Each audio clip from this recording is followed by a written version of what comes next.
नमस्कार, आप देख रहे हैं अपना इंडिया। मैं आपके साथ हूं जगमाल सिंह। कोरोना संकट के बीच दिल्ली की अरविंद केजरीवाल सरकार ने कहा है कि उसके पास कर्मचारियों को सैलरी देने तक के पैसे नहीं हैं। मनोज सिसोदिया ने आज केंद्र सरकार से 5,000 करोड़ रुपए की मांग की।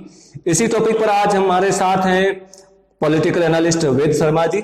शर्मा जी, आप बताइए कि एक तरफ केजरीवाल सरकार मुफ्त की योजनाएं चला रही है, साथ ही करोड़ों रुपए विज्ञापन पर खर्च कर रही है, तो इस पर आपकी क्या राय है? बहुत बहुत धन्यवाद, बहुत बहुत धन्यवाद जगमाल जी। आपने बहुत ही एक महत्वपूर्ण और बहुत ही लोगों की जानकारी में, लोगों के संज्ञान में लाए जाने वाले मुद्दे को आज अपने चैनल पर जगह दी है। मैं इसके लिए आपका तहे दिल से धन्यवाद करता हूं।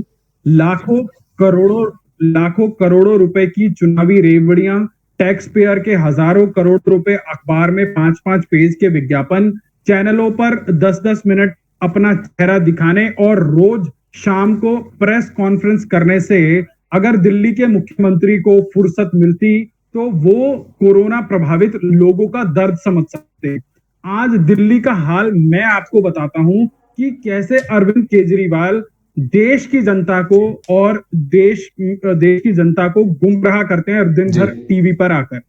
जब उन्होंने ये कोरोना की पूरी महामारी प्रारंभ हुई तो उन्होंने बताया कि हमारे पास 30,000 कोरोना के पेशेंट को जो है इलाज करने की हमारे पास व्यवस्था है। फिर उसके बाद जब हाई कोर्ट ने संज्ञान लेते हुए उनकी सरकार को फटकार लगाई और उनसे जानकारी मांगी कि केजरीवाल जी आपके पास आज की डेट में कितनी एग्जैक्ट संख्या है, तो बड़ी बेशर्माई से उन्होंने 3,150 बेड का आंकड़ा हाईकोर्ट के सामने प्रस्तुत किया। और फिर उसी बेशर्माई से कल से फिर से मीडिया में है और वो एक नया राग अलाप रहे हैं कि 5 जून तक हम लोग जो है 8,000 से अधिक बेडों की व्यवस्था कर लेंगे। और दूसरी ओर देश के प्रमुख अखबारों में उनका जो है 5 पेज का जो है एक एडवर्टीजमेंट आ रहा है। देखिए, मीडिया जो लोकतंत्र का चौथा स्तंभ है, जिसको जो है अनबायस्ड होके इस महामारी में काम करना चाहिए, उनके मुंह में जो है विज्ञापन का ताला लग गया है। आप किसी भी देश के लीडिंग न्यूज चैनल को उठा के देखिए, हर 10 मिनट बाद केजरीवाल जी वहां दिखते नजर आएंगे। क्या वो पैसा दिल्ली के उन लोगों के लिए खर्च नहीं किया जा सकता था? क्या होम क्वारंटाइन के दिशा निर्देश आपको अखबार में देने जरूरी थे? वो भी प्रतिदिन एक दिन दे दिया, समझ आता है। आज अरविंद केजरीवाल जी कह रहे हैं कि अगर आपको कोरोना हो जाता है तो आपको घबराने की जरूरत नहीं है, आप अपने घर में रहिए, हम आपको जो है वहां पे इलाज की फैसिलिटी देंगे। आप जिस मोहल्ला क्लिनिक की थाली पीट के आपने दिल्ली के लोगों के आंख में धूल झोंक के सत्ता पे काबिज हुए, जो फ्री करके और जो है तुष्टीकरण की राजनीति करके आपने आज दिल्ली की सत्ता संभाली, और आज आपके पास जो है टीवी के एड में खर्च करने के लिए तमाम पैसा है, तुष्टीकरण के लिए मस्जिद के इमामों को देने के लिए तमाम पैसा है, परंतु आज आपको जो कोरोना वॉरियर्स हैं, जो फ्रंट लाइन पे लड़ने वाले डॉक्टर, सफाई कर्मचारी, उनको देने के लिए पैसा नहीं है। तो ये केजरीवाल जी की जो राजनीतिक हठधर्मिता और जो उनकी जो असलियत है वो दुनिया के सामने है। तो ऐसे धूर्ततापूर्ण वादे करने वाले अरविंद केजरीवाल जी आज जो है दिल्ली वालों के सामने जवाब नहीं दे पा रहे हैं। उनकी जो सरकारी मेडिकल बुलेटिन आती है वो कुछ और बोलती है, परंतु अगर आप शवदाह गृहों में जाएंगे, एमसीडी के आंकड़े उठाएंगे तो आपको पता लगेगा कि कोरोना से कुछ भी नहीं तो 800 से 1000 के बीच में दिल्ली में मौतें हुई हैं, और केजरीवाल की सरकार जो है 200 से 250 का भी आंकड़ा पूरा नहीं बता पा रही है। तो ये दिल्ली के लिए और देश के लिए बहुत दुखद है कि कैसे देश की राजधानी को जो लंदन बनाने का वादा करते थे उन्होंने वुहान बना के रख दिया, और इस देश में सबसे जल्दी दिल्ली खोलने की जो जल्दबाजी दिखाई थी वो दिल्ली के ही मुख्यमंत्री ने दिखाई थी। आज आप दिल्ली में आइए, दिल्ली में आपको लगेगा कि सिर्फ एक मेट्रो के अलावा लगभग सब कुछ खुल चुका है, और जहां दिल्ली में प्रतिदिन 300 से 400 संक्रमित का आंकड़ा आता था, आज वो 1000 से ऊपर पहुंच चुका है। तो क्या राज्य सरकार संजीदा है, कितनी संजीदा है अपने दिल्ली वालों को लेकर?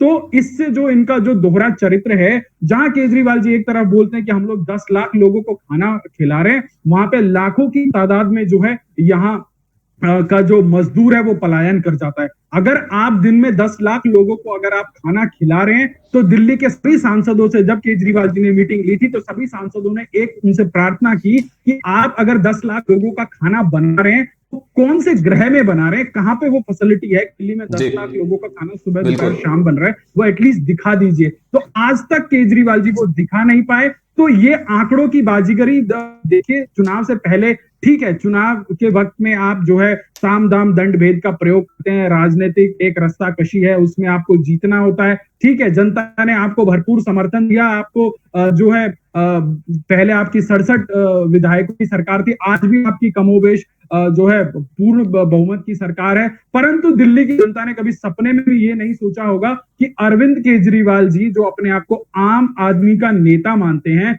वो दिल्ली के सिस्टम को अपने आंखों के सामने कोलैप्स होने के लिए दे बिल्कुल रहे हैं। बिल्कुल। तो ये बहुत ही दुखद है। गैर भाजपा शासित जो राज्य है उसमें कोरोना की स्थिति भयावह हो रही है और साथ ही कोरोना के आंकड़े लगातार बढ़ते जा रहे हैं और पूरी की पूरी व्यवस्थाएं चरमराई हुई हैं। जैसे कि हम महाराष्ट्र को ले लें, वेस्ट बंगाल को ले लें, तो इसी टॉपिक पर आप क्या कहना चाहेंगे? देखिए, महाराष्ट्र में ये जो वैसाखी पे चल रही उद्धव ठाकरे की सरकार है, महाविकास आघाड़ी की सरकार है, ये सत्ता के लालच में इन्होंने सरकार तो बना ली, परंतु जो इनका गवर्नेंस मॉडल है वो पूरी तरीके से फेल हो गया। उद्धव ठाकरे और उनके अभी अभी जवान हुए बेटे को लगता है कि रेन ड्रॉप मीडिया जैसी पीआर एजेंसी में करोड़ों रुपया खर्च करके सेलिब्रिटी से ट्वीट करा करके उद्धव ठाकरे को world's best chief minister portray किया जा सकता है। परंतु आज देश इस बात को झुटला नहीं सकता कि इकलौते महाराष्ट्र के अंदर पूरे देश के कोरोना के 40% से अधिक आंकड़े सिर्फ और सिर्फ महाराष्ट्र में है। अगर देश का अगर विश्व का दूसरा वुहान कहा जाए, तो आज की डेट में महाराष्ट्र का मुंबई सबसे टॉप पर है। और तमाम वीडियोस ट्विटर के ऊपर फ्लोट हो रही हैं कि कैसे जो है हॉस्पिटल्स के अंदर पेशेंट को नहीं लिया जा रहा है, कैसे जो कोविड वॉरियर्स हैं, जैसे पुलिस वाले हैं, वो कैसे उनकी कैसे दर्दनाक मौत हो रही है। तो ये बहुत ही हृदय विदारक है। और जब तक आप लोग राजनीति से ऊपर नहीं उठेंगे, जब तक आपके अंदर इंसानियत नहीं जागेगी, तब तक आप नहीं कर पाएंगे। इसी क्रम में पश्चिम बंगाल है।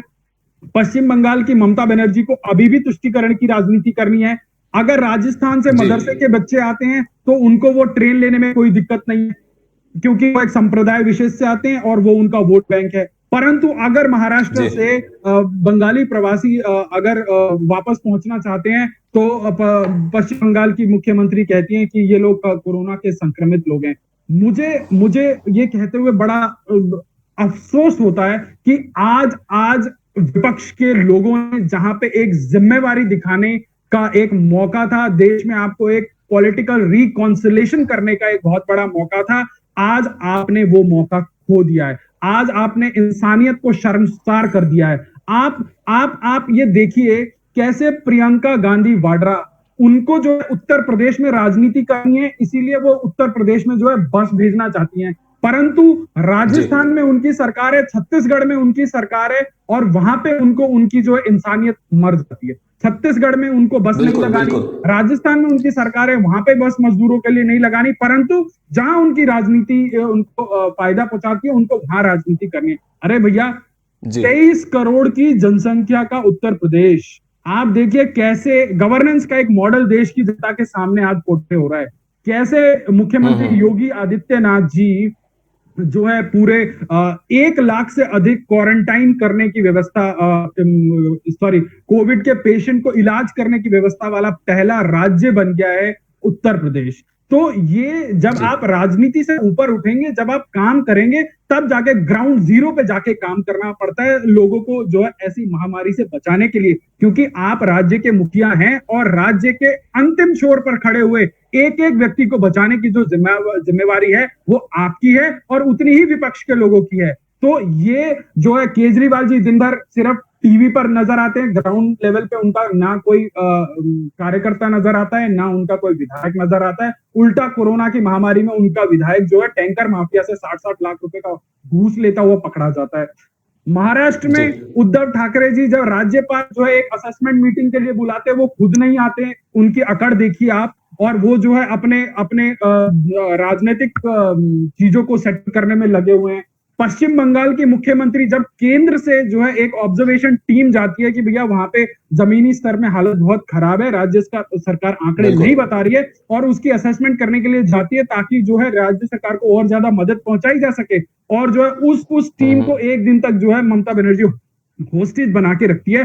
तो ये इंसानियत को शर्मसार कर रहे हैं विपक्ष के लोग, इंसानियत को तार तार कर रहे हैं। और पूरी देश की जनता जान रही है, देश की जनता समझ रही है कि कैसे हाईवे पे जो है मजदूर आज सुविधाओं के अभाव में कैसे पैदल पैदल जा रहे हैं। और इसमें जो बहुत बड़ा एक ये प्रोपोगेंडा का जो इकोसिस्टम है, इसमें कुछ पत्रकार लोग जो झूठी तस्वीरें दिखा के जो है लोगों को भ्रमित करने का प्रयास कर रहे हैं। अभी अभी आपने देखा होगा बहुत सारे वेब पोर्टल पे, बहुत सारे न्यूज पोर्टल पे एक खबर चली कि जी ट्रेनें जो है रास्ता भटक गई। अरे सरकार, ये ट्रेन है, कोई हाथी घोड़ा नहीं है कि जो रास्ता भटक जाएंगे।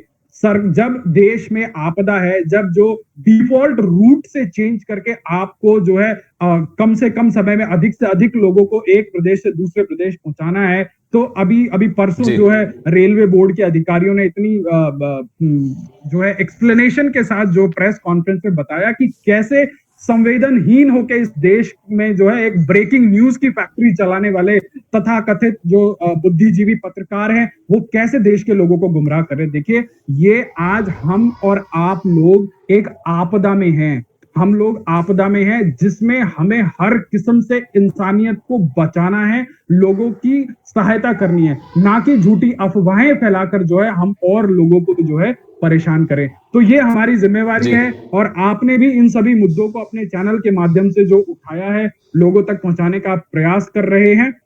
तो मैं आपसे भी यही अनुरोध करूंगा कि देखिए, जब जब हम देखिए सरकार जो है सरकार भी आपके और हमारे जैसे लोगों से ही बनती है, और उनका क्रिटिसिज्म करना बहुत जरूरी है, क्योंकि हम जितना उनको क्रिटिसाइज करेंगे वो उतना बेहतर होके निकलेंगे। परंतु ऐसी आपदा वाली स्थिति में अगर हम सिपर सिर पैर के जो है आरोप लगाएंगे, झूठे झूठे आरोप लगा के एक जो है माहौल खराब करने की कोशिश करेंगे, तो हम देश बनाने में तो मदद बिल्कुल नहीं कर रहे, उल्टा हम देश के अंदर एक भयावह स्थिति को पैदा कर रहे हैं, जो कि बहुत ही गैर जिम्मेदार है। बिल्कुल बिल्कुल। जी शर्मा जी, बहुत बहुत धन्यवाद हमारे चैनल पर विचार पेश करने के लिए, समय दिया हमारे लिए। जय हिंद। जय हिंद।